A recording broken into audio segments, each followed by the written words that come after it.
Welkom bij de speluitleg van Brushstroke Mayhem. In Brushstroke Mayhem gaan we onze penseelstreken verzamelen om zo schilderijen af te werken. Ik wil bij deze speluitleg wel even wijzen op het feit dat dit een prototype is, dus de regels en de artwork die zijn nog onderhevig aan eventuele wijzigingen. En allereerst gaan we het spelletje klaarzetten.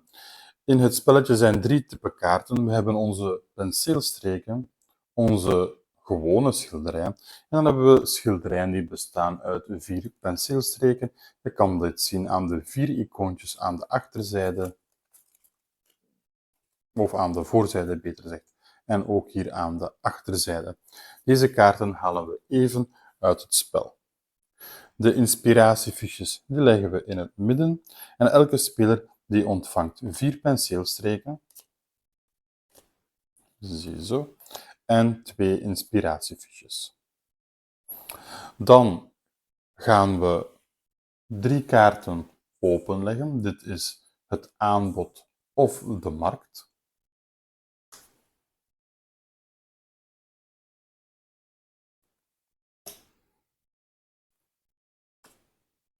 Een eerste speler die wordt gekozen en die mag een van deze schilderijen kiezen. Het is natuurlijk wel het best dat hij al eens naar zijn kaarten heeft gekeken, zodat hij wel zoveel mogelijk overeenkomsten heeft. Dus bijvoorbeeld, ik kies ervoor om dit schilderij te nemen. Het aanbod wordt onmiddellijk aangevuld en de volgende speler mag dan opnieuw een schilderij kiezen. En zo gaat het verder tot wanneer iedereen 4 penseelstreken heeft, 1 schilderij en 2 inspiratiefiches. Het doel van het spel is om schilderijen te schilderen, af te werken. En de speler die erin slaagt om als eerste 3 schilderijen af te werken, die wint het spel. Het speelgebied bestaat uit verschillende gebieden. Eerst en vooral, elke speler heeft zijn persoonlijke canvas. Het bestaat uit 3 gebieden of 3 kaarten die kunnen geplaatst worden. En dan is er ook nog een gemeenschappelijk canvas. Dat bestaat uit 2 stapels die in het midden van de tafel zullen gevormd worden. Tijdens een beurt heeft een speler de mogelijkheid om 1 actie uit te voeren van 4 verschillende soorten acties. De eerste actie is om 1 van mijn handkaarten in het gemeenschappelijke canvas te plaatsen.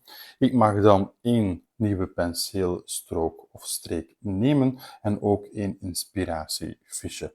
Dus als we even kijken, ik heb nog deze golfjes nodig om dit schilderij af te werken. Dus ik ga ervoor kiezen om een kaart te nemen van de trekstapel. Je mag ook een kaart kiezen, uiteraard, van het aanbod.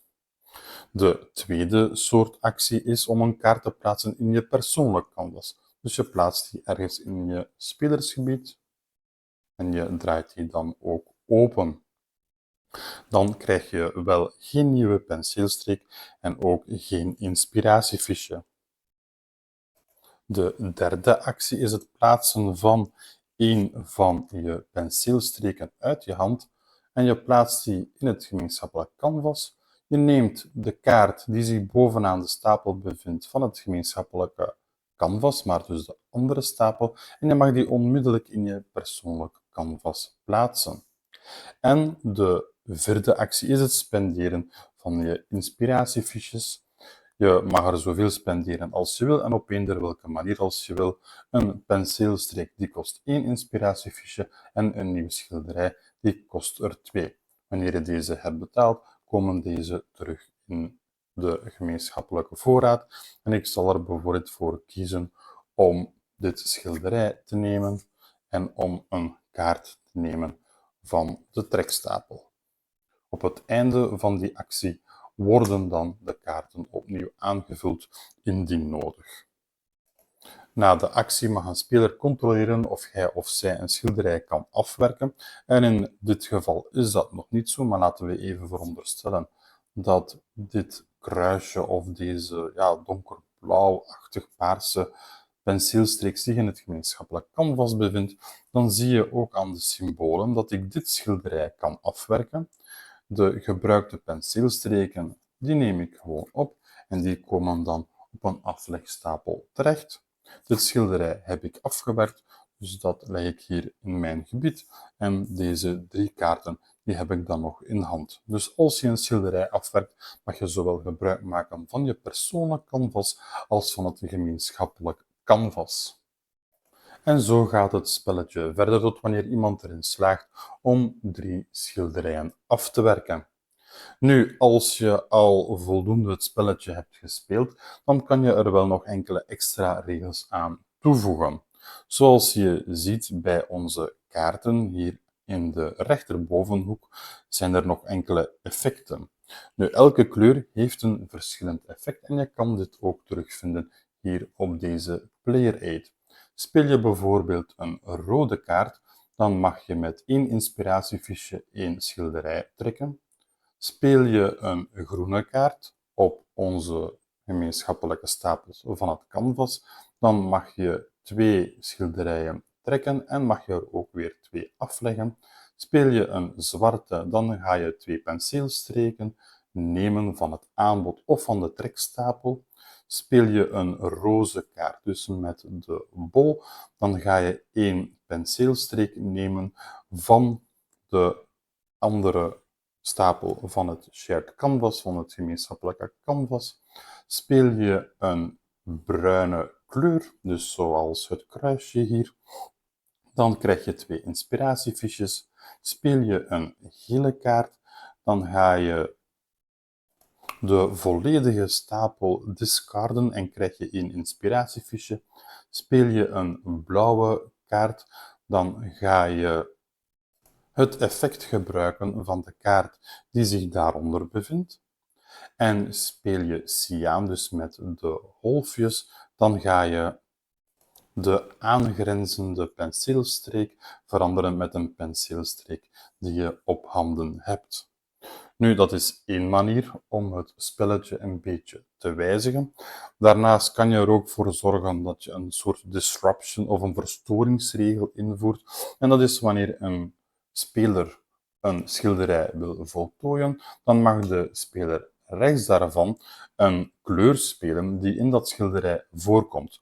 En dan komen deze Romeinse getalletjes hierboven. Dus je ziet hier 2, 3, 4 enzovoort. Stel je voor dat ik een schilderij met deze kaart wil afwerken, dus met de 2, dan kan die speler rechts deze 3 afleggen om dat schilderij eigenlijk te neutraliseren. De kaarten komen dan terug op de handen terecht, maar hij kan dat schilderij niet maken. De speler die het schilderij wil maken, mag dan wel de 4 afleggen om toch nog het schilderij te maken. En zo gaat het weer verder. Je moet er wel op letten dat de waarde die afgelegd wordt steeds eentje hoger is. Dus 1 wordt verstoord door 2, 2 wordt verstoord door 3, 3 door 4 en 4 wordt dan opnieuw verstoord door 1, want het gaat eigenlijk cyclus verder.